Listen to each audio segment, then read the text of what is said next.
Tengo el gusto de presentar a las dos personas que van a compartir ahora. En primer lugar, tenéis en el programa que doné algo parecido. Domino 30 tantas idiomas, pero el tuyo es de nacionalidad congolesa. Curiosamente, leía su trayectoria a nivel de estudios, licenciado en Filosofía y licenciado en Teología Sagrada por la Universidad Católica de Nairobi, en Kenia. Pero después, su formación académica ha seguido en México. Es doctorado en Filosofía en la Universidad Iberoamericana de Ciudad de México. Cruzando la maestría, ¿qué significa? Estás en ello. Estás en ello. Vale. En castellano de aquí diríamos está en ello. La maestría en Antropología Personalista, la Universidad Anáhuac de México. Maestro en Filosofía y Ciencias Sociales, Instituto Tecnológico también de Guadalajara, en México. Y no sé si en la actualidad también, pero ha sido rector de la Casa de Formación de los Misioneros de África, los Padres Blancos, y docente en el Instituto de Filosofía de Guadalajara. Eso da también una pista de cuáles son sus líneas de investigación y de interés. Y el título de la ponente que va a presentar, lo tenéis en el programa, es El despertar de Munier, una clave hermenéutica para pensar la emancipación de África. Ahora, gracias. 40 minutos, te aviso cuando empieces. Sí. 10, 5, 2, 1 y ya. Perfecto. ¿Se oye? Pues buenas tardes. Primero, pues agradeciendo por esta oportunidad que me dan para venir aquí y decir algo de mi sueño.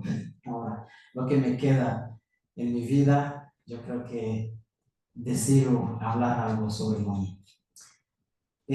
Yo conocí Munier muy vagamente cuando inicié mi formación filosófica en África. De hecho, en la prepa ya podíamos escuchar la palabra, el nombre de Munier en África, fíjense. Y porque yo creo que hablando de muchos movimientos revolucionarios en África, Munier yo creo que está más conocido popularmente como uno de las personas que vinieron, que se fue a África un día o proponieron algo por la revolución. Y el término revolución, que pues yo creo que muy querido por mí, yo creo que también mal interpretado. Pues revolución en tiempo donde África buscaba su propia identidad. De hecho, yo en la filosofía, cuando hice la licenciatura, en un seminario se hablaba de Munier y pienso que escribió algo sobre Munier. Se lo descubrí después. Entonces, cuando se habla de hechos Leopold Senghor, MSZ, siempre se habla de Munier. Jean-Paul Sartre, bien conocido en África, de hecho. Hay en la literatura francesa, pues que estoy bien presente. Yo soy de Congo, que me habla francés. Y curiosamente, empecé a conocer Munier a partir de otra puerta. Pues cuando llegué a México, pues me dijeron que debería, digamos, estudiar filosofía. Y yo dije, antes me fascinaba mucho a Kierkegaard y pues, su sentido sobre el sufrimiento, angustia. Retomé esta inquietud en una universidad de jesuitas y ya me acerqué a Kierkegaard, los existencialistas. Cuando escribí una memoria, tesis, como le llaman, sobre la final de mi maestría, escribí al final, todavía me quedo insatisfecho.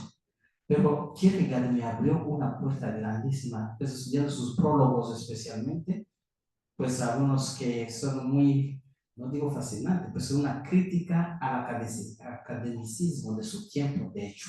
Hablando, por ejemplo, un prólogo de los papeles que alguien que todavía vive Es un prólogo, un texto de, yo creo que un prólogo a las migajas filosóficas, por ejemplo, y habla de una crítica muy leve, trivial, a Hans Andersen, ¿no? Que fue, yo creo que un catedrático en Alemania en su tiempo, que fue fascinante de Hegel, yo creo. Y habla otros prólogos como el prólogo A, que es el prólogo, de hecho, que habla de un cuadernador, ¿no? Cómo la filosofía se puede aprender por la academia a partir de un cuadernador, ¿no? Entonces me fascinó esto y al final escribí, pues que mi tesis fue sobre la angustia, de hecho es una filosofía de la angustia de Kierkegaard, que no, uno no estima el tema de libertad, de hecho, y luego le hice en comparación con Jean-Paul Sartre. Al final dije, descubriendo la singularidad de la persona que fue la búsqueda de mi propia libertad, de hecho, ¿no? Había vivido una guerra civil en 1996, 98. Me preguntaba sobre pues, esta trivialidad humana, la vulnerabilidad humana, como un sacerdote ya, pero en búsqueda todavía de su propia libertad interior. Descubrir la singularidad. Después de esa singularidad, al final, en la conclusión, dice que me quedo insatisfecho porque quiero una singularidad que se abra a la comunidad. Pienso que Mounier podía enviarme ahí y terminé mi tesis. De hecho, el que me guiaba, un jesuita, me dice, me sorprende que insiste todavía sobre Mounier. Y no sabía que voy a empezar el doctorado 2 años después. Me dice, ¿puede hacer un doctorado? Entonces dejé algunas cosas pendientes, muy así. Y cuando hice el examen en la Universidad Interamericana de México, me dijeron, mejor hagas una tesis sobre Kierkegaard. Y no, o Mounier o nada. Pues y fue un catedrático de Kierkegaard que me interesaba de esto. De hecho, nos llama Guerrero, pues, no me parece. Y ahí sí empecé, entonces estoy haciendo, de hecho, una tesis sobre Emmanuel Mounier, el personaje comunitario, pero como un marco teórico para criticar la etnicidad africana. Es lo que estoy haciendo. Estoy pretendiendo, acercándome al problema del individuo y también problemas de la colectividad. Voy a hacer esta síntesis, de hecho. Pues el tema que me toca, yo creo que debe tener esta orientación, de eso. Me fascina ahora pues, el libro de Mounier. Mounier, ¿cómo se está conocido ahora en África? Lo estoy revisando y pienso que Mounier está bien conocido en la academia a partir de la presencia africana. La presencia africana ha escrito mucho sobre Mounier y yo pienso es donde había borrado este pensamiento de él.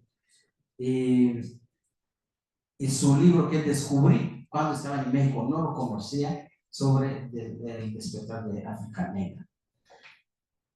Pues en una inquietud de buscar el pensamiento sobre la emancipación, la decolonialidad de África, pensé que Mounier nos puede abrir muchas puertas interesantes.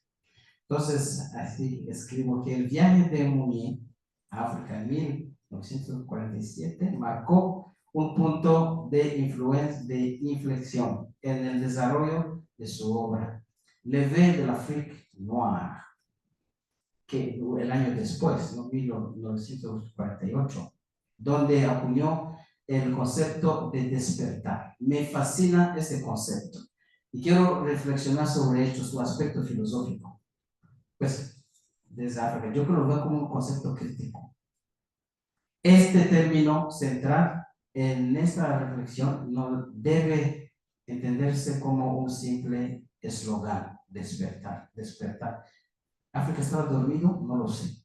Sino como la expresión de un proceso filosófico, ético y político que conecta su personalismo comunitario con la experiencia africana de su tiempo, en un contexto marcado por la esclavitud y la colonización. y la independencia de la década de 1960, muchos países de África, así, pues el Congo, el primer país Ghana, creo que en 1958, luego los demás Congos 60, otros 63. Muñe se fue cuando se fue a África, cuando había esas tendencias revolucionarias de África. Vamos a escuchar lo que dice a ellos. Muñe percibió la urgencia de una renovación profunda capaz de restaurar la dignidad de los negros. Ese término lo uso como lo dice, pero a mí no tengo ningún problema con ese término. En francés no tenemos problema, en español suele un poquito raro. Pero los negros africanos. El despertar es, por tanto, una categoría antropológica y descolonizadora que denuncia el desorden. Pienso que Muñe haber visto el desorden en Europa, no podía ver mejor que en África. Este desorden está muy abierto, ¿no?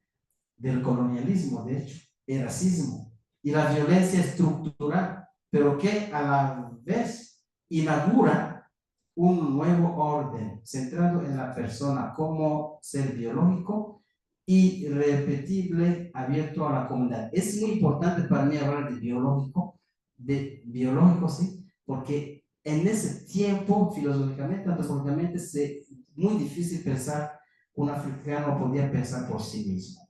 Por eso lo estoy usando así en estos términos fuertes, de hecho. La historia actual del África subsahariana aún se encuentra marcada por el recuerdo de la esclavitud y de la colonialidad, de la colonización y la esperanza de un futuro diferente. Los términos están en África, si vas a África, colonización, esclavitud está todavía presente. Hay muchos sitios, de hecho, que se visitan. No es un término olvidado.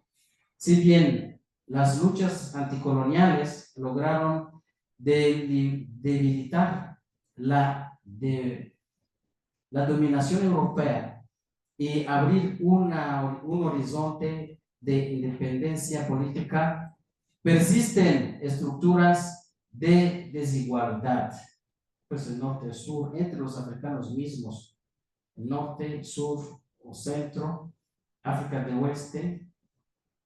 Las intuiciones, orientaciones de Muñe son una prueba de un trabajo aún por realizar por los propios africanos para una liberación total. Su viaje a África refleja una genuina intención de compartir las inspiraciones de su filosofía personalista, en la que se percibe un rechazo a cualquier actitud de comodidad con el desorden establecido. Muñe, en su libro Despertar de África Negra, dice que encuentra que la cosmovisión africana, de hecho, es compatible al personalismo. Así lo dice tal cual. ¿Ok? Entonces, el dolor de su viaje, como cualquier misión de liberación, encarna la advertencia, primero, de los africanos de no convertirse en cómplices de su propio sufrimiento. Inspirado por Charles Péguy, prefiere, profeta del inconformismo, así Muñe mismo lo llama Péguy, porque veía que la élite, crítica a la élite africana que estaba surgiendo, y veía un gran peligro, y lo dice en el libro. Los africanos quieren una independencia política, pero más tarde va a haber un problema, porque las élites quieren un poder rápido, ¿no? Digamos, político o económico.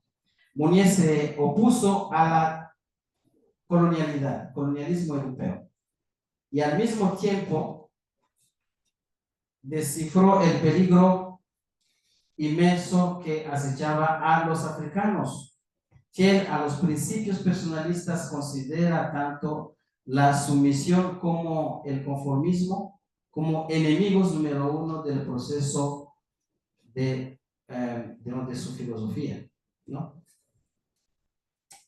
Su comentario a sus amigos africanos fue que el principio de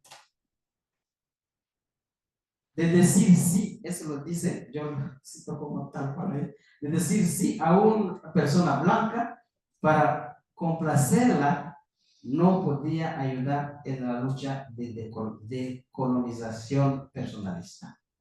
Y en francés se dice, yo lo escribo bien, que estoy saludando a un africano, que estoy diciendo que voy aquí, y le dice oui, y luego voy y dice oui, no pone, digamos, como si hay una falta de reflexión en eso, no un pensamiento crítico, así lo dice Muñe.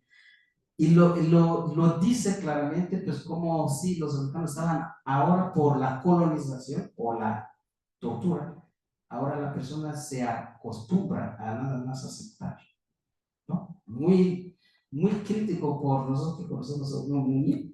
Alguien diría, pues eso qué tiene que ver, sí tiene que ver, porque significa para mí es anulación de la persona. La persona que no puede pensar por sí mismo y debe dejar que el otro también piense por sí mismo, diría también Kant, ¿no? El despertar, por tanto, se convirtió para él y sigue siendo hoy más que nunca una pedagogía que convoca a los africanos a la reeducación interior y al encuentro consigo mismo para superar los lazos invisibles y redescubrir la fuerza interior que permite resistir y crear. La génesis del despertar en África está vinculada a la experiencia europea de Mounier, quien en Esprit ya había denunciado el desorden establecido que amenazaba la dignidad humana en la primera mitad del siglo XX. De hecho, antes el nazismo o el capitalismo burgués, como también el materialismo, ¿no? ¿Ok? Fue denunciado por él. Hay un artículo que no escribió él mismo, pero que lo escribió Folliet, ¿no? Que se titula Quid Novi Africa. No sé si lo conocen, lo conocen. Pues apareció en Esprit. ¿Dónde está? Apareció en Esprit de 1933, ¿ok? El número 10, de hecho, lo puede encontrar este artículo. Muñeque fue el responsable de toda la edición, pues admitía que se publicaba esto, pero se hablaba del África del norte, de Túnez, de hecho, de hablar habla eso, dice, los metropolitanos necesitan saber lo que está pasando en Túnez. ¿Por qué el gobierno está escondido lo que está haciendo en Túnez? Esa fue la pregunta. ¿Qué hay de nuevo en África? Digamos, y de ese artículo no fue como, no estaba bienvenido, ¿no? Despertar significa, ante todo, afirmar la libertad como núcleo de la existencia. Para Mounier, la persona es una fuerza dinámica que busca trascender. Para mí, filosóficamente, pues antropológicamente, es interesante. Pues una fuerza dinámica significa que Mounier no está aceptado, digamos, está criticando, de hecho, en aquel entonces, que el africano podía crear. Fue nada más el receptor de todo el programa pues, europeo y todo eso. Pero hablar de una dinamicidad del ser es personalista. En el África, como en todo ser humano, reside el misterio de su historia y su rostro único. ¿Qué quiere decir? Mounier quiere que el África empiece a hacer su propia narrativa. Ser biológico es escribir su propia historia. Su categoría de despertar era apropiada porque revelaba lo que amenazaba con poner en peligro a la persona en África. La esencia de la ética personalista es al mismo tiempo una política antropológica porque al centrarse en el valor absoluto de cada ser humano, como lo dice la persona en un artículo, yo creo, de Esprit, la persona es absoluta, pero no es un absoluto político, así lo dice. Pues, fue absoluto, no es un Dios, pero es absoluta en el sentido de su valor, no se puede violar. Exige la abolición de todas las condiciones a la libertad impuesta por la esclavitud y el colonialismo. Voy rápido. El despertar conduce a los africanos por un camino de esperanza marcado por el optimismo trágico. De hecho, me fascina ese término porque los africanos, muy bien como lo dice, no van a emanciparse al victimizarse o a tener se llama un racismo inverso. ¿Qué quiere decir? Si fue racializado, yo también puedo racializar a alguien más, ¿no? Fíjate que siempre quiere que la emancipación inicie desde el interior, desde la persona. Entonces, el optimismo trágico significa, hay una esperanza, pero hay que trabajar. Donde compromiso y autodeterminación son motores de la revolución personalista, denunciando la mercantilización de dice así, los negros de África, América o Europa. Mounier propone una libertad verdaderamente libre, derivando las estructuras coloniales que la restringían como privilegio, porque libertad fue un privilegio de algunos tantos. Luego, no se olvidan que pues yo pertenezco, ahora estamos hablando con algunas personas, pertenecemos a la Congregación de Misioneros de África, los Patos Blancos, que dice por el hábito, ¿no? Que estaban aquí en México, pues aquí en España, muchos, ¿no? Que también fueron, yo creo, fascinantes por Mounier. Y nuestro fundador en Algeria compraba esclavos. Suena terrible, pero para liberarlos. Los compró porque no había otro modo. Pues estaban, pues un sistema. ¿Y qué hacía? Pues comprarlos y luego para liberarlos. Significa, Mounier esto lo choca, porque comprar la libertad, ¿se te suena? Leí otro artículo en Estados Unidos que decía, los negros de América no tenían hasta el deseo de la libertad. Está prohibido desear la libertad. Cuidado, muy fuerte eso. Hasta el deseo no podía tener. O deseo comprar si no tiene dinero, pero tampoco desear.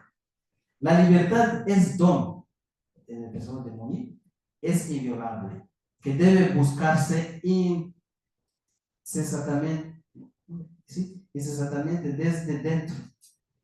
Incesantemente, significa continuamente, ¿verdad? Desde dentro. Como lo dice pues, el Espíritu. No puede quedar sujeta a etiquetación históricas ni a estereotipación, como lo advierte también unos escritores africanos. Quiero aquí tal vez aterrizar con una apertura de Mounier del personalismo a la filosofía africana. El africano no debería estar libre de no ser libre, ni impedido de ser aquello que constituye su propia esencia. Este gesto implica recuperar su propio imaginario de conquistar el hogar ontológico negado por la colonización, reivindicando el Chenou. Me gusta ese término Chenou, que es una novela, de hecho, de anticolonial de Estados Unidos que se acaba de salir, pero el original no está en francés, está en inglés, Hours. Y seguí un reportaje, de hecho, en Francia, que está haciendo, lo traduce por Chenou. Chenou, desde el sentido africano, sería pues a casa, y a casa no es una casa, nada más un edificio, sino cada uno tiene su interior, donde se refugia, donde se desnuda, donde tiene sus pecados y todo eso, ¿no? Su casa interior, cada uno lo tiene, ¿ok? Y el africano sería eso, recuperación también del Chenou, de su hogar interior. Por eso, el encuentro de Mounier con África conduce a una fructífera correlación entre el personalismo comunitario y la cosmovisión africana. Esa es mi pretensión. o mi sueño, ¿ok? Conceptos como Muntu, yo soy de la cultura africana, pero del Centro África, que usamos el término Muntu como persona, y se ha hecho, de hecho, filosofía Bantu, no sé si está un poquito, algunos lo podían conocer un poquito, pues yo soy de esta rama, ¿ok? En la tradición Bantu, ¿qué significa? El principio Ubuntu, soy porque somos, ¿no? Resuena con la noción personalista de la persona, cómo se relaciona. Tempers, que fue el primero que detonó diciendo que trabajó en África, de hecho en Congo, que es el primero que afirmó, occidental belga, que África tiene una filosofía. Tempers. Pues, y los demás que siguieron, el Kagame, Alex Kagame, no Paul Kagame es el presidente actual de Ruanda, pero Alex Kagame es el filósofo, ¿no? Que falleció, ¿ok? O Mbiti, John Mbiti de Kenia. Enfatizan esta relación muntu-muntu, que significa no el yo, tú, muntu, tú es persona, yo soy persona. Me reconozco porque te reconozco. ¿Okay? A diferencia de muntu quinto. El muntu quinto es el yo y tú. Disculpa, el yo, ello. Cuando, de hecho, colonización fue la relación yo-ello. Considerando al otro como un objeto, como una cosa, cosificación. Pues podemos referir a Buber, que fascinaba también a mí, yo creo. Levinas, que continuó a escribir en Esprit, hasta más tarde, ¿no? Que habla de esta relación tal vez asimétrica, que significa el otro debe ser de hecho más grande que yo. San Pablo lo reconoce también en su lectura. El otro es mejor que yo. Si hacemos eso, no lo vamos a manipular. La lectura de colonizadora del despertar dialoga con el camerunés Achille Mbembe, quien en su obra On the Postcolony, sobre la postcolonia, y en su propuesta, en su propuesta de una humanidad por venir, plantea superar el universalismo fallido de la colonización. Como Mounier advierte Achille Mbembe, que África no debe limitarse a confrontar al colono occidental, sino a desentrañar nuevas formas de imperialismos en la élite local de África. De hecho, Achille Mbembe, yo creo que tuvo también una entrevista del nuevo del Esprit que continúa, ¿no? Yo creo que hace unos años, no, yo, 2018, así, tuvo una entrevista en Esprit y pues habló de eso. Yo creo que esa noción yo la saco de Esprit. El despertar se convierte así en pedagogía comunitaria que denuncia el racismo y la corrupción, pues en África actual, y propone un humanismo africano capaz de rechazar, capaz de rehacer el renacimiento. La resistencia personalista africana a la despersonalización se revela entonces como un testimonio profético y esperanza para toda la humanidad. Muchas gracias.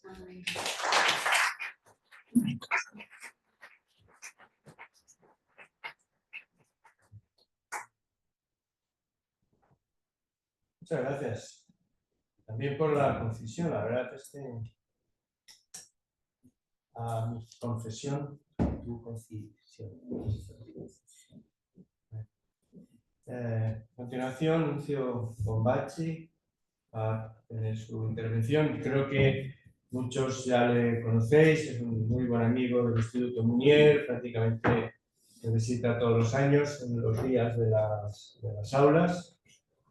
Se graduó en Filosofía en la Universidad de Messina, la tesis sobre la relación entre judaísmo y cristianismo en Martin Buber, y el Magisterio en Ciencias Humanas y Religiosas con una tesis sobre el pensamiento político de Manuel Mounier. Suya es probablemente la biografía más potente que tenemos en castellano, publicada por la Fundación Munier hace unos años. Fue conocedor del pensamiento ideológico de Buber, Rosenbach, Werner, y además ha publicado 2 volúmenes y algunos artículos sobre la obra de María Zambrano y Rolf Carvalho, y además una labor ingente de traducción al italiano de obras filosóficas tanto del alemán como del español, fins i tot del català. Y Gracias. En primer lugar, deseo agradecer a los organizadores del Congreso la invitación que he aceptado con mucho gusto. Al igual que cada año, acepto con agrado la invitación al aula que el Instituto Munier organiza en Burgos en el mes de julio. Desde hace 25 años, Carlos Díaz y Luis Ferrero, ¿se oye? ¿Qué está conectado? Ok, gracias.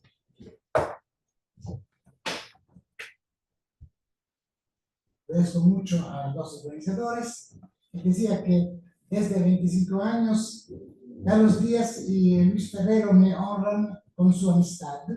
Con el paso del tiempo, esta amistad se ha consolidado y sigo colaborando en la revista Acontecimiento. He decidido hablar aquí de uno de los últimos escritos de Manuel Munier, Notas escandinavas o de la felicidad. Publicado en Esprit en febrero de 1950. Se trata del relato de un viaje que el autor realizó en 1949 a Dinamarca, Noruega y Suecia. Cabe señalar que en los años de la posguerra, Munier realizó varios viajes por Europa y algunas colonias francesas del noroeste de África, como se ha dicho. Las notas escandinavas se inscriben en un género literario y periodístico que tuvo cierto éxito en Francia a partir de los años 30 del siglo XX y que se refiere más que a la realidad escandinava en general, al modo de vida que entonces se está imponiendo en Suecia. En ese periodo se publican varios relatos de viajes a Suecia. En su mayoría describen en términos religiosos el nivel de vida del nuevo hombre del norte, amante de la naturaleza, feliz de vivir y profundamente democrático. Entre estos relatos menciono Portrait de la Suède, retrato de Suecia, publicado en 1948, es decir, un año antes que las notas escandinavas, por Henri Kessler, colaborador de Esprit. Sin embargo, dentro de esta literatura, aún más importante, es un libro publicado por el periodista ruso-francés Serge de Chassagne, Les Clés de la Suède, las claves de Suecia. Aquí el autor presenta una nación que está obteniendo los beneficios de la democracia en lo que respecta al bienestar, la justicia social y la libertad individual.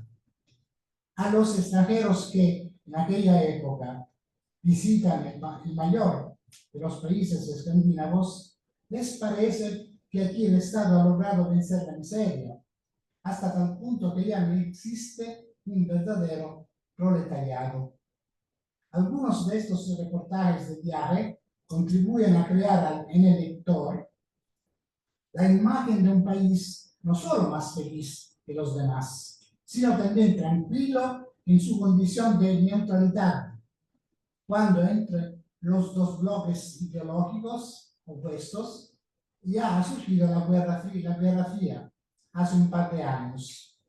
Hay que decir que en aquella época las otras dos naciones consideradas por Munier, Noruega y Dinamarca, se han adherido a la OTAN A la luz de estos relatos de viaje, los suecos aparecen como un pueblo que, más que otros, disfruta de los beneficios de la tecnología y, al mismo tiempo, todavía, ama vivir en contacto directo con una naturaleza que ofrece paisajes inmensos y recursos ilimitados. También en Italia, a partir de los años 60, se han establecido algunos estereotipos sobre la peculiaridad del estilo de vida propio de Suecia, como un país gobernado por una socialdemocracia alejada de la ideología eficiente, sin pobreza ni fracaso escolar, ni casi escándalos financieros, corrupción política o evasión fiscal. Además, se trata de un país en el que no existe trabajo sin contrato regular y las empresas garantizan que las actividades laborales se desarrollen en condiciones de seguridad. También la amplia pausa durante el horario laboral, funcional a tal fin, constituye la ocasión para la FICA, o sea, el momento recreativo que en nuestros días se cuenta entre los estereotipos de la cotidianidad sueca. En cuanto a la evasión fiscal, hace varios años, un estudio reveló que en toda Suecia la cantidad de evasión fiscal es comparable a la que se encuentra en una gran provincia del norte de Italia. Del norte. Dentro de la literatura sobre el modelo de vida sueco, también se encuentra algún relato muy crítico, como el del novelista y periodista Christian de Cater. En el libro Visage de la Suède, este autor muestra otro rostro de Suecia, una nación en la que las relaciones humanas parecen cada vez más frías y distantes, y una nación expuesta al riesgo de la tecnocracia, del culto al bienestar y del declive de la cultura humanística. Así, en la crítica al modelo sueco, este autor se muestra aún más radical que Munier, como veremos. Sí, como se ha dicho, en los años en que Munier visita Escandinavia, los reportajes de viajes a Suecia son en su mayoría elogiosos. El relato que el autor publica en Esprit representa una voz, en cierto modo, disonante. El intelectual refractario al mito de un país feliz destaca los límites y las contradicciones que un viajero atento puede percibir en la sociedad sueca. Dedica más de la mitad de las páginas del escrito precisamente a Suecia. En Dinamarca observa los signos dejados por la Guerra Mundial, concluida 4 años antes. Entonces, esta nación, que en nuestros días puede presumir del estado social más avanzado de Europa, no disfruta aún del bienestar que ya se observa en Suecia. Por lo tanto, Munier entonces puede escribir que Dinamarca y Noruega miran a Suecia como Europa mira a Suiza. En aquel momento, ni siquiera Noruega ha alcanzado el bienestar de Suecia, porque la explotación de los recursos petroleros en el Mar del Norte comenzará en los años 70. Así, en este país, en Noruega, Munier encuentra un estilo de vida simple y bastante austero. Para el filósofo, también las otras naciones europeas podrían haber disfrutado de una condición similar al bienestar de Suecia si no hubieran sufrido las tragedias de las 2 guerras mundiales. Además, él cree que probablemente aquellas naciones podrán alcanzar un cierto bienestar si en las próximas décadas disfrutarán de la paz. En tal caso, sin embargo, quizás también experimentarán las contradicciones y los límites inherentes al tipo de bienestar que ya él observa en Suecia. Mounier muere en 1950, a los 45 años, y no puede constatar la evolución de la sociedad europea en las décadas siguientes. Bien es sabido que en ese periodo, en buena parte del viejo continente, se registra una sensible mejoría en el nivel de la vida. En varias naciones se alcanza un bienestar difuso y la política implementa de diversas maneras las medidas que caracterizan al Estado social en el ámbito de la salud, la educación y la seguridad social. Hasta la crisis petrolera de 1973 en Europa y más en general en el mundo occidental, se difunde la convicción de que el desarrollo económico podrá continuar y el bienestar podrá crecer indefinidamente. Sin embargo, a partir de los años 70, estudiosos eminentes, entre ellos el sociólogo alemán Ralph Dahrendorf y el historiador francés Pierre Rosanvallon, expresan reservas fundadas sobre la sostenibilidad económica a largo plazo del modelo económico socialdemócrata y del Estado social. En tiempos más recientes resulta evidente la grave crisis en la que se encuentra el Estado social en Europa, en Italia sobre todo, pero no solo. Hoy en día, no solo la sostenibilidad económica de este Estado social parece muy precaria, sino que la política de las naciones europeas sustrae recursos económicos al Estado social para destinarlos a otros fines considerados prioritarios, como la defensa. Sin embargo, si hoy leemos la crítica que Mounier expresa con respecto a la socialdemocracia y al Estado social de Suecia, podemos constatar que se basa no tanto en consideraciones de carácter económico, sino en razones mucho más profundas. En efecto, en la clausura de las notas escandinavas, él se pregunta si el bonheur o felicidad o bienestar, o sea, felicidad que atañe al nivel de vida sueco, constituye un bien para el ser humano. Y se pregunta, una sociedad tan organizzata de forma tan vigente, casi como una colmena, logra realmente la felicidad auténtica. Y en palabras del mismo Mounier, ¿está el hombre hecho para la felicidad? ¿Puede en la felicidad custodiar la pasión de Prometeo y la ternura divina que nace de la piedad? Ahora, podemos ver los límites y las contradicciones del bonheur sueco según Mounier. Entre otras cosas, Mounier observa que el pueblo sueco, y de manera similar los pueblos vecinos, manifiesta una religiosidad tibia y formal, condicionada también por el estrecho vínculo entre el Estado y la Iglesia luterana, es decir, la confesión numéricamente dominante. Él no habla abiertamente de descristianización, pero dentro del viejo continente, precisamente estas naciones fueron las primeras en experimentar este fenómeno epocal, que por lo demás el autor ya puede observar en su Francia, especialmente dentro de la clase obrera.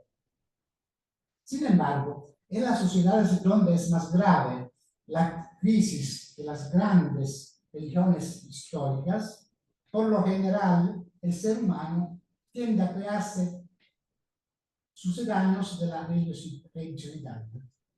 No sorprende, por lo tanto, que hace varios años un estudio realizado en Islandia, otra nación nórdica, haya comprobado que allá se ha difundido una devoción de carácter religioso hacia los elfos. En las notas escandinavas Mounier analiza de forma precisa la asistencia que el Estado ofrece al ciudadano sueco, a cada ciudadano, incluso si éste está cumpliendo una condena penal. Así, en Suecia, un prisionero puede disponer de una habitación bonita en la cárcel. Si es necesario, el Estado también ofrece al prisionero apoyo de psicoterapia. Parece que el confort psicológico al ciudadano está en la cima de los valores que inspiran la práctica del Estado sueco.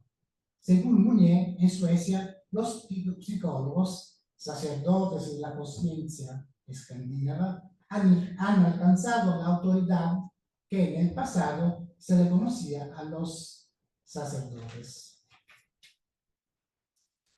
Ahora, las notas, las contradicciones, los límites.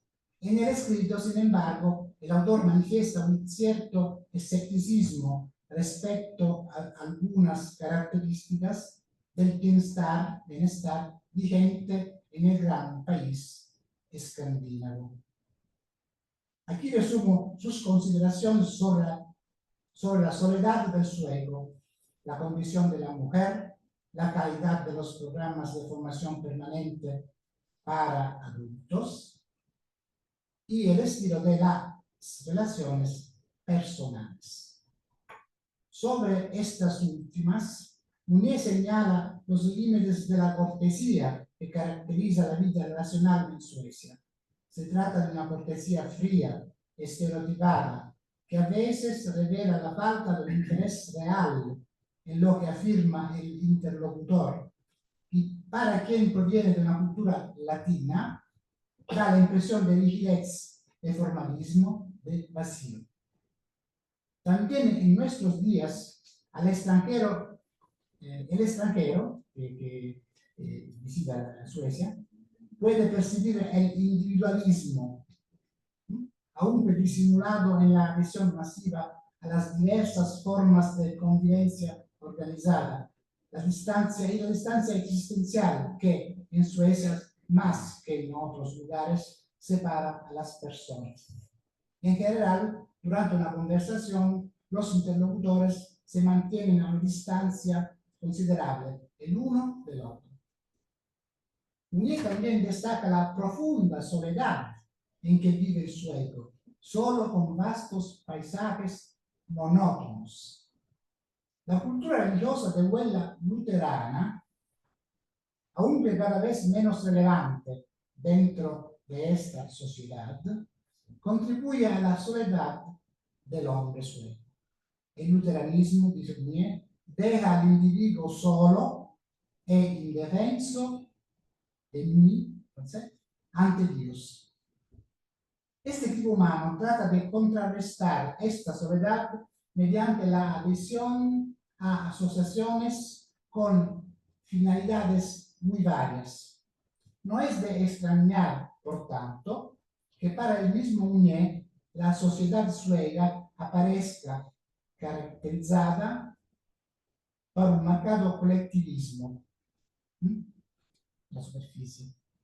El autor también señala las contradicciones inherentes en la condición de la mujer sueca que ha logrado la igualdad con el hombre. En el extranjero se habla de esta mujer como de una mujer liberada y feliz, y que en su mayoría trabaja también fuera de su casa. Sin embargo, dice Mounier, subraya Mounier, esta condición conlleva serios problemas, entre ellos la dificultad de seguir a los hijos en la vida cotidiana, como señalan los psicólogos suecos. A subrayar los problemas que la mujer sueca afronta, Mounier observa. En el movimiento que induce a muchas mujeres suecas a emprender una profesión, hay un movimiento de huida y de compensación. Nos damos cuenta de lo breve que es plantear el problema de la mujer en los términos de la alternativa, el gineceo o la plaza pública. Puede haber un modo de emanciparse que no libere. Cabe decir que varios años después del viaje de Mounier, muchos estudios autorizados eminentes pondrán de relieve los límites del modelo sueco, observables en diversa medida también en otros países escandinavos. Se trata de naciones en las que el Estado social, es decir, el Estado providencia, como escriben ya en los años 40 los intelectuales de Spring, no ha logrado proporcionar una felicidad difusa a los ciudadanos. En efecto, en Suecia, el bienestar material coexiste incluso antes que en otros países europeos, con fenómenos como la crisis de la inclusión matrimonial, atestiguada por un alto porcentaje de divorcios, una notable incidencia del alcoholismo y la depresión, así como un alto número de suicidios. Quizás sea simplista correlacionar estos últimos exclusivamente con la rigidez del clima y la falta de luz durante varios meses del año. En alguna medida esto vale no solo para Suecia, sino también para la vecina Finlandia, que no se menciona en el reportaje de Mounier, pero se incluye entre las naciones escandinavas. Al respecto se habla de la macroregión geográfica de la Fennoscandia. Y sin embargo, recientemente en varios sitios de la red aparecen los resultados de estadísticas, según las cuales Finlandia sería el país más feliz del mundo entero. En realidad, en los países aparentemente más felices prosperan, como en otros lugares, las pasiones tristes de la posmodernidad.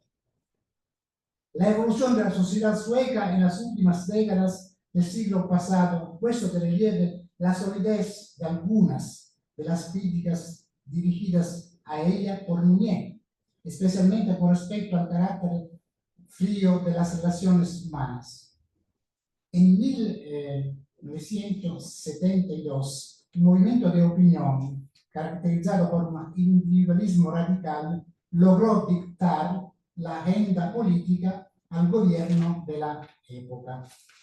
Este gobierno promovió entonces un modelo de familia, la familia del futuro, que en realidad debilitó gravemente los lazos familiares e interpersonales. Se exaltó de todas las maneras la autonomía del individuo.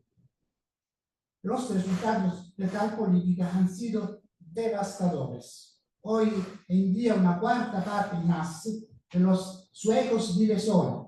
Un porcentaje elevado de mujeres recurre a la inseminación artificial con el fin de poder criar a un hijo contando solo sus propias fuerzas, y muchos ancianos mueren en absoluta soledad. Por supuesto, a finales de los años 40, Mounier no podía prever los fenómenos observables hoy en día en la sociedad sueca. Sin embargo, sabía que el poner felicidad presente en esa sociedad no respondía a las necesidades más profundas del ser humano. Así, no es feliz el Pedersen, el personaje imaginario que en las notas escandinavas encarna el sueco típico del que el Estado se ocupa desde la cuna hasta la tumba. Para Mounier, la sociedad sueca, que se presenta ante sus ojos, a pesar de haber vencido la miseria, conlleva el riesgo de favorecer otras formas de pobreza existencial en el ser humano. Este necesita proyectar su propia vida, asumiendo los riesgos, así como necesita vivir dentro de una red de relaciones comunitarias. El modelo de vida sueco que considera el director de Spring, y más aún el que se ha impuesto en nuestros días, no satisface estas necesidades. una convivencia verdaderamente humana no puede basarse únicamente en el sentido cívico, ejemplar en Escandinavia, sino que debe recurrir continuamente a la solidaridad y al calor de las relaciones auténticamente personales y comunitarias. Estas son precisamente las relaciones que escasean en la realidad sueca. Ahora, para terminar, más allá de la felicidad, la alegría, sí, el pensamiento de hay algo que es más importante que la felicidad, la alegría.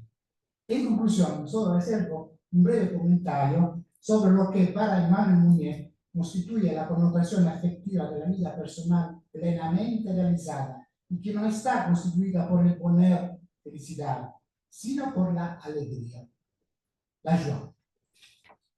Al respecto, el autor expresa la radicalidad de su fe cristiana. Al creyente, el creyente no se deja fascinar por el mito de una improbable felicidad mundana. Y si tal felicidad fuera posible, no le bastaría, ya que al cristiano se le ha prometido no la felicidad, sino la alegría. Para el autor, la alegría, la joie, es algo completamente diferente a la felicidad bonheur. Por lo tanto, puede escribirle a su esposa Paulette: es necesario transformar en alegría todo lo que la felicidad nos niega. ¿Qué quiere decir? En este momento, en septiembre del 1939, acaba de estallar la Segunda Guerra Mundial y Mounier, debido a un déficit visual, es reclutado en las tropas auxiliares del ejército francés. El curso de los eventos hace imposible, por el momento, la realización del proyecto de una comunidad personalista en el suburbio parisino de Châtenay-Malabry. Esta experiencia podrá comenzar solo 6 años después, al final de la guerra. Quizás cuando escribe esas palabras, Mounier se ve inducido a pensar que incluso el proyecto de comunidad podría haber sido un repliegue en un ambiente idílico, casi una tentación de felicidad a la que debe, por el momento, renunciar. En tales circunstancias, para el autor es necesario operar una transformación, incluso una transfiguración de las asperezas de la vida, que a menudo procede en dirección contraria a los propios proyectos de felicidad. En esta perspectiva, para acceder a la alegría inmutable propia de la infancia, es necesario transfigurar incluso lo que comúnmente se considera como desgracia, y que se revela entonces como una visita de alguien muy grande, ante quien el creyente se postra en adoración. Para Mounier, en ese año, 1939, se trata sobre todo de una grave enfermedad que afecta a su primogénita Françoise, una encefalitis consecutiva a una vacuna. Así, en síntesis, en las páginas del autor, la alegría, más que una condición psicológica, constituye una actitud espiritual en virtud de la cual se pueden enfrentar las vicisitudes más dramáticas. La felicidad bonheur, en cambio, asume significados relacionados con el bienestar material y psicológico, opulencia, felicidad entendida como tranquilidad replegada sobre sí misma, que puede constituir un narcótico para el espíritu humano. En efecto, se trata de poner el propósito de la vida para el burgués, uno de los principales blancos de las polémicas llevada a cabo en las páginas de Esprit por Mounier, así como por muchos intelectuales franceses de su generación, los no conformistas de los años 30. Es verdad que en los antípodas del bienestar la miseria compromete las energías del ser humano y la conquista de los bienes esenciales para la supervivencia, obstaculizando así el acceso a una vida auténticamente personal. Y es, por lo tanto, siempre necesaria una acción política que combata las condiciones estructurales de la miseria. Sin embargo, por otro lado, para Mounier, el bienestar no siempre constituye una condición favorable para el crecimiento y estabilidad del hombre. En síntesis, un pensamiento de matriz personalista revela una cierta ambivalencia en el poner el bienestar. A veces la liberación de las preocupaciones materiales que conlleva incluso a la persona a cuidar la vida del espíritu. A veces, como en el caso del burgués, conduce a un retroceso moral y espiritual, aplanando la vida al disfrute de los bienes materiales. Por lo tanto, a aquellos que elogian la condición aparentemente feliz realizada por la sociedad sueca ya en los años 40, Emmanuel Mounier les recuerda que el personalismo comunitario que él concibe es un compromiso para una ciudad más humana, más que para una ciudad feliz. Y a los defensores del bienestar a cualquier precio, que en diversas maneras se presentan en cada época y en nuestros días más que nunca, él les dirige la saludable pregunta: ¿está hecho el hombre para la felicidad? Gracias.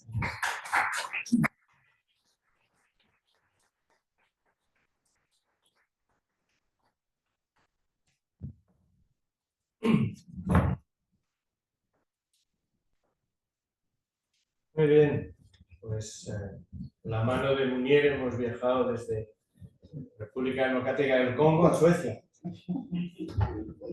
Y ahora es el tiempo de preguntas, de vuestras participaciones. Vale. Si hay también en una imagen. Pero bueno, comenzamos por los presentes. Que cualquier participación o cualquier pregunta, cualquiera de los ponentes, es el momento. Quería preguntarle, ¿el Islam forma parte de alguna manera de la filosofía africana? ¿El Islam forma parte o tiene alguna relación con la filosofía africana?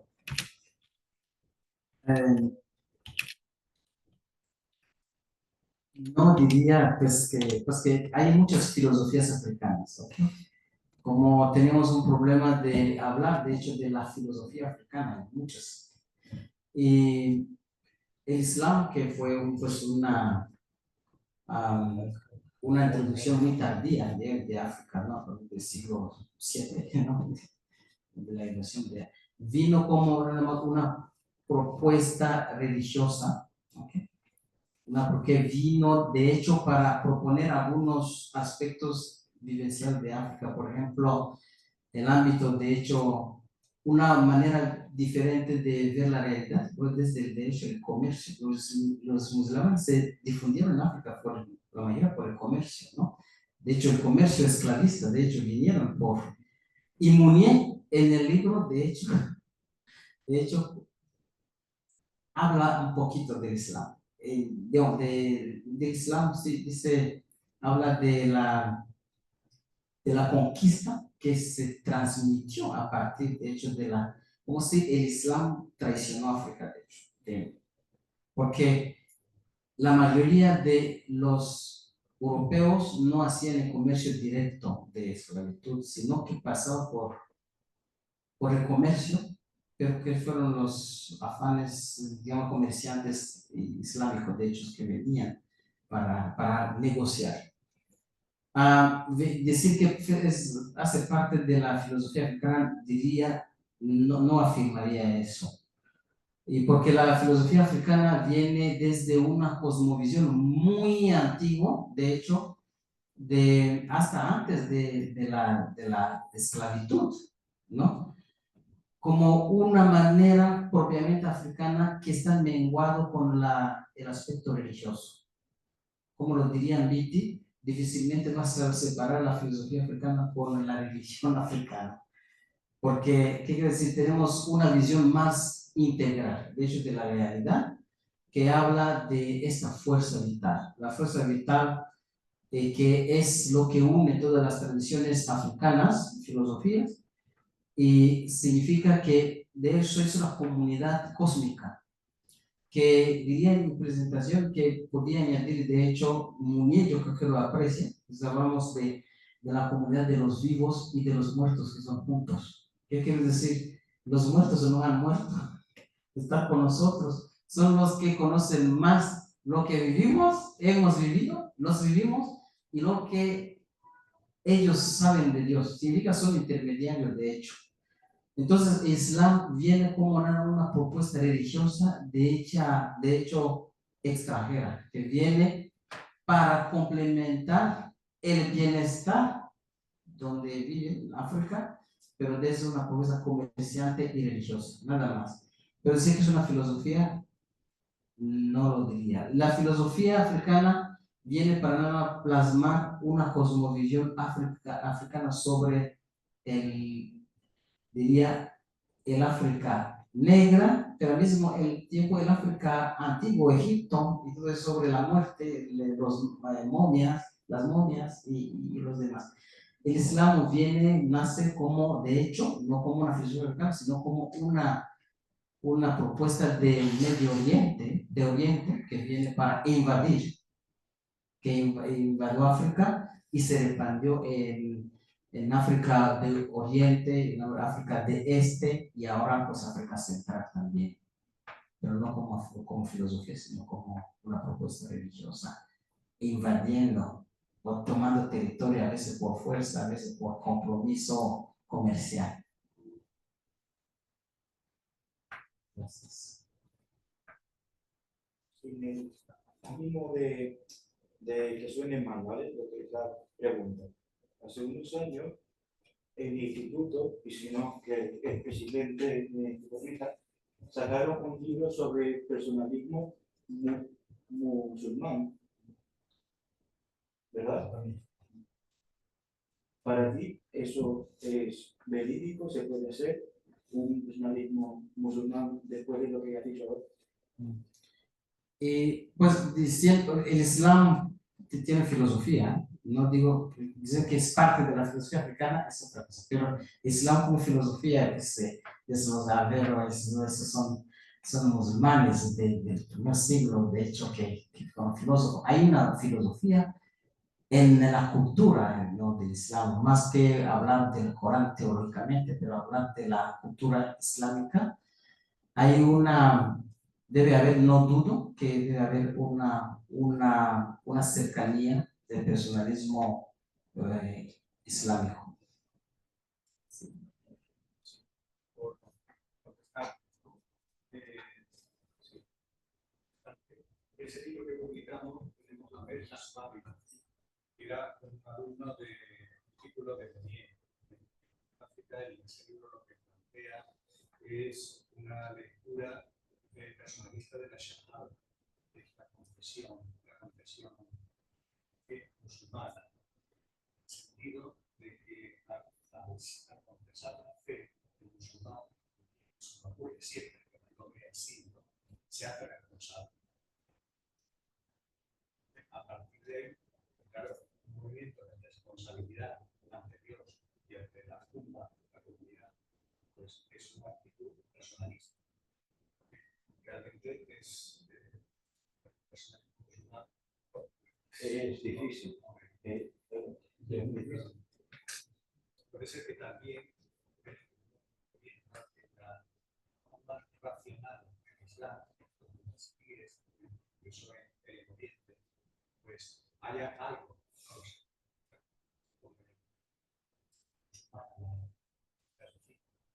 Puede ser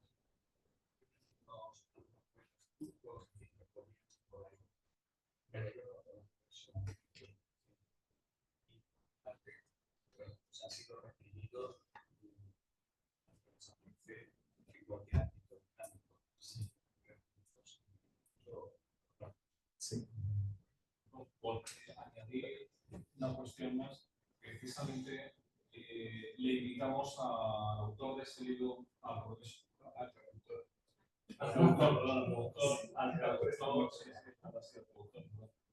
y bueno, pues no ha podido venir, pero tenía mucho interés en participar en las jornadas. Ha sido un aporte. Es algo interesante, pero a la vez, como no es claro, entonces pues sería interesante. Sí. Un momentito por ir por orden. Sí. Se trata de la Rabi, y se llama la Rabi, y empezó, era un filósofo de familia importante de Marruecos y de Fez, y empezó un amigo de Francia con una tesis sobre Bergson, lo vemos y luego Jean Lacroix lo publicó en su colección de PUF. Entonces, es un colmo de su obra, pero a través de las dos fuentes, ¿no? de Bergson. Para añadir eso, hay autores muy importantes en este sentido, personalistas. No se llaman personalistas, se tendría que dar.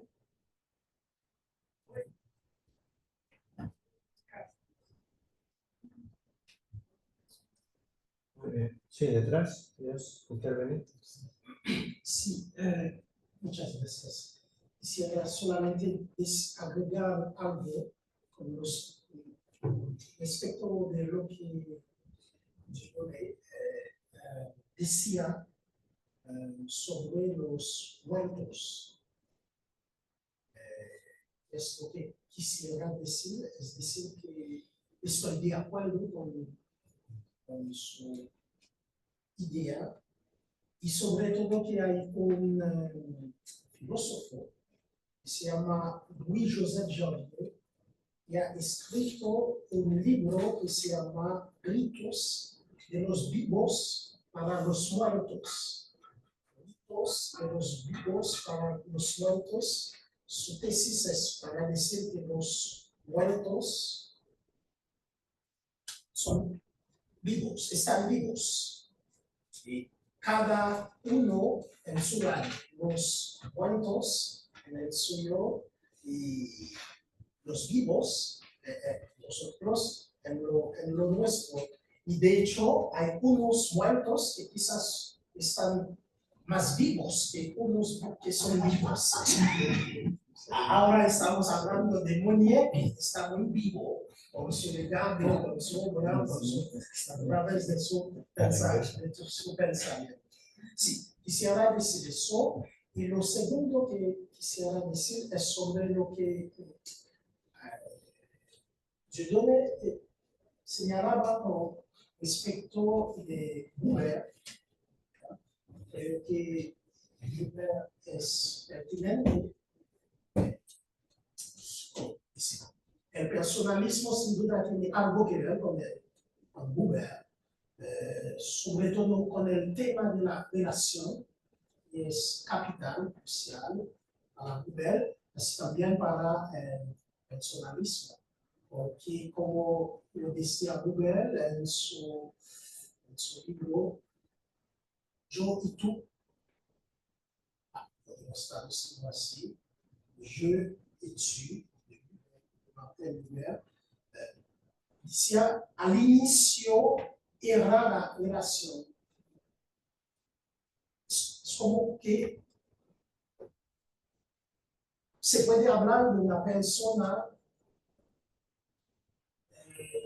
en la medida que entra en relación con otras personas. Por eso mismo es como el interlocutor que me hace tomar conciencia de mí mismo. Sin él, yo no existiría. Y yo hablo de él así porque me tocó hacer un pequeño trabajo en mi primer año de maestría sobre él, poniendo énfasis sobre el tema de la relación. y es importantísimo para él y sobre todo hablando de una triple forma de relación de uno a uno, de relación interpersonal y de relación con los esencias espirituales. Sí, gracias. Muy bien. Sí. Habla de la importancia del artículo comentado por Nuncio. Pues no hablo de este documento, este artículo por casualidad o por barroquismo italiano o siciliano, sino que es un artículo considerado en Francia como un clásico. Los profesores de historia, cuando los docentes de nosotros de el primer año de historia en Francia presentan este artículo como un modelo de historia de las costumbres, no sé cómo decir, ¿no?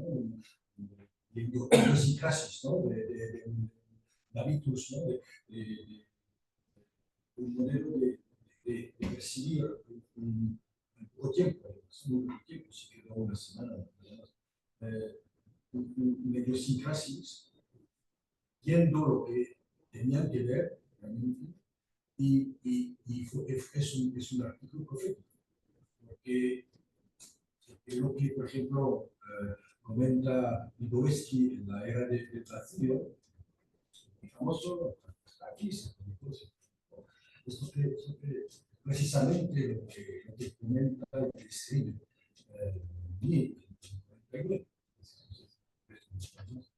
Sí, sí. Por ejemplo, dice que la mujer ha conseguido la igualdad perfecta, pero Munier escribe que la mujer sueca ha conseguido la paridad, la igualdad perfecta con varón, pero sí, puede ver que cuando habla con los hombres, sí, los hombres no manifiestan un verdadero respeto por la mujer. La mujer no es un ser interesante por el sueco. También educación sexual, por ejemplo, que dice que puede ser una agente de emancipación, es hecha de una manera tal que reduce el sexo a un objeto, a algo mecánico, ¿no? La formación permanente de los adultos, por ejemplo, es algo, no proporciona un saber crítico, sino un saber, un saber muy, sí, fraccionado y muy, sí, nocionístico también. La condición, la escuela también, sí, mostrato los límites de la educación en la escuela. Por ejemplo, el individualismo que pero es disimulado mediante la participación en muchas asociaciones, comitados, pero es profundamente solo, individualista, es una apariencia lo que hace, ¿sí? Que puede constatar el viajero superficial, porque al fondo hay una profunda soledad, ¿no? Una profunda melancolía, una relación con la naturaleza que no es tan genuina como los otros viajeros han observado. Hay muchas pasiones tristes en Suiza, muchas, como ahora, ¿no? Ahora, lo que acontece ahora, que muchos ancianos mueren en soledad absoluta, ¿no? Soledad, es algo muy triste. En cada municipio de una cierta grandeza hay un despacho que se ocupa de los casos de los ancianos que mueren en soledad, porque nadie se percata de esta muerte, sino después de varios días, porque por el olor que emana del apartamento de la persona que ha muerto, ¿no? Fallecida. los fenómenos actuales son una radicalización de fenómenos que él comienza a ver en aquel periodo, ¿no? Hemos dicho la soledad, las relaciones tristes, la dificultad de las relaciones, la cortesía fría, sí, todos son él percibe los pródromos de fenómenos que ahora son amplificados, los suicidios, el alcoholismo muy elevados, ¿no? Sí. Pero todos felices. La Finlandia, según las estadísticas, la Finlandia o la Dinamarca o la Islandia, según los años, ¿no? Pero la persona que puede viajar hoy en día en estos países percibe estos fenómenos. Hay un país, una ciudad, Gothenburg, la segunda ciudad los visitadores notan que hay algo más humanidad, porque en esta ciudad hay muchos españoles, italianos, latinos. No, es así, me dicen esto. Gracias. ¿Sí? O sea, gracias. Yo también quería, o sea, más que una pregunta es un comentario, porque que al hilo de lo que está diciendo Nuncio, yo estaba pensando en IKEA. Basta con pasear por el IKEA para ver un poco también cómo está todo fragmentado, cada sala, los mismos muebles están hechos para que los puedas hacer tú por tu propia cuenta, se facilita eso, pero en el fondo lo que se está generando ahí es un individualismo, me parece a mí. Entonces, era para agradecer que hayas caído, ¿verdad? Ese trabajo de unir, porque verdaderamente es perfecto.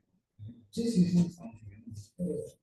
¿Por qué este programa del gobierno sueco en los años 70 tuvo tan éxito? Porque la costumbre estaba preparada, estaba individualista en su carácter fundamental.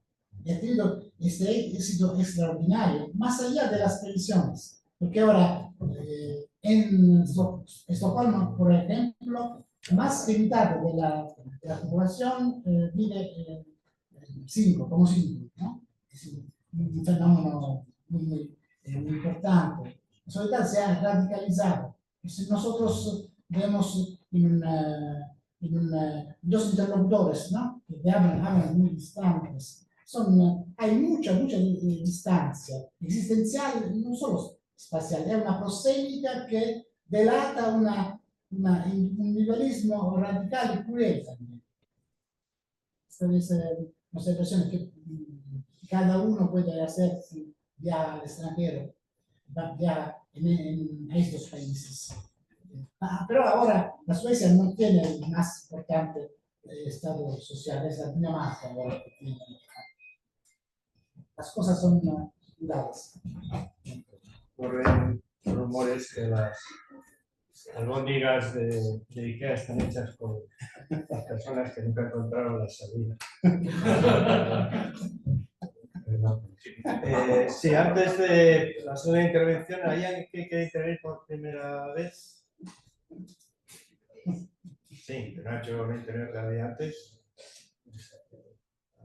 Vale, pues entonces sí, puedes. Solo añadir, me gustaría saber cuántos amigos, cuando sus amigos en los años 30 han comenzado, han creído en diferentes países de Europa, etcétera, grupos. ¿Existían también grupos en estos países del norte? Munir no menciona grupos, no. Pero menciona grupos eclesiales que hay en Suecia que son una alternativa a la iglesia luterana oficial, que es muy tibia, fría, ¿no? Hay la High Church, ¿no? Que se inspira a modelos de una iglesia más viva, como la iglesia de Newman en Inglaterra, por ejemplo. Hay movimientos teológicos, pero son fenómenos muy escasos, porque por la mayoría la religión es algo muy frío. Dice que los sacerdotes los curas son funcionarios del Estado, ¿no? Por ejemplo. Pero hay muchas asociaciones, muchas escuelas de francés, todas las formas de asociaciones sí, tienen un gran éxito en Suecia para contrastar este sentido de soledad que cada uno siente en sí mismo, creo, que lo dice. Otra pregunta. Lo que se pasa ahora en Mali, Burkina Faso y Níger, ¿ves en esto una forma de verdaderamente liberarse? Los africanos de los Es muy difícil. Pienso que yo creo que es Mounier, como pueden ver en la presentación, él lo dice mismo, advierte esa tendencia, una tendencia de mirar la liberación desde nada más lo político y se olvida lo personal. Y estaba advirtiendo, condena el colonialismo, pero al mismo tiempo advierte a los africanos que quieren ir, en la élite africana, pues, que la mayoría de ellos se formaron en Francia, de hecho, en Europa, ¿no? Pero regresan hacia una ira o quieren transformar rápidamente, pero sin necesariamente hacer una transformación. Transformación y transfiguración yo creo que es más personalista, en el sentido de que el problema está más allá, está más acá, ¿no? Y ahora yo creo que la ira política que se está haciendo en África es una ira contra un régimen político. No sé qué se está, digamos, liberando. ¿Contra quién? ¿Contra quién? Es contra un régimen histórico, una actitud, por ejemplo, del régimen actual de Francia, no contra Francia, se diría eso, porque todavía tenemos, esos países todavía siguen con relaciones con franceses, pero contra tal vez un régimen y una ola actitud político actual, que se podría después, más tarde, renovar otra vez, depende del cambio de actitud, de régimen de colaboración. Son más bien colaboraciones que no son, lo veo como Mounier lo advierte, en África todavía no ha aprendido tanto de Mounier. Y yo pienso que sería la solución hacer ahora un personalismo comunitario africano. ¿En qué sentido? En el sentido que habla Mounier en su libro, de hecho, de un mundo, una colaboración más personalista y responsable entre África y Occidente. Habla de la Euroáfrica, en el sentido de que no puedes soñar un África aislado. Es imposible. Siempre hay cooperaciones internacionales. Entonces, el Mali o Burkina Faso, que dice, por eso digo que se está peleando contra un régimen, dice que cortamos con toda cooperación con Francia y Níger, pero se abre una cooperación con Rusia. Entonces, ¿qué estamos hablando? Entonces, yo pienso que mejor dicho, una relación más respetuosa, fomentar una nueva relación política de derecho personalista, que pone a la persona en el centro. ¿En qué sentido? La persona africana debe conocerse y compartirse a los demás, como la persona occidental debe superarse o bajarse para compartirse también con África, para crear el Euroáfrica. Suena difícil decirlo en el contexto de Burkina, pero yo creo que sería la solución, la cooperación y el respeto mutuo, que no se está dando en la política. La política depende del régimen. Un militar que toma el poder dice, ahora cierro las puertas, pero voy a abrir otras ventanas con China y con Rusia. No es la solución.